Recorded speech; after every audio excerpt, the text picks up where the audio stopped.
गतकाली आमे एडीजी को भेटी डिटेल्स समस्ते जाई कही आज सकाळे डीजी महोदय फोन करथिले एवं डीआईजी सेंट्रल रेंज को पठेले जे जहाँ जहाँ हेची घटना विषय से पुंखानुपुंख भाव बुझिले एवं आमठू जहाँ डिटेल्स होता लिखित आकार भी आउ थे नेले एवं कहिसंती जे निश्चिंत भाव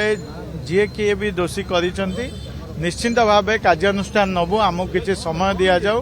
किसी समय भितर निश्चिंत भाव कार्यानुष्ठान नबु किंतु दुर्भाग्य कथा ये घटना को पाखापाखि 15 घंटा ऊर्ध हो सारा किंतु एपर्यंत जड़े भी कई गिरफ होना कालीठू लोक माने विशेषकर महिला माने छुआ को धरिकी बसी राति अनिद्रा बसी आमर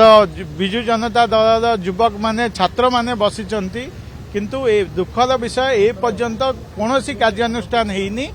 वर्तमान जे डीआईजी सीआर कहिचंती खूब शीघ्र कार्यानुष्ठान नेबे बोले।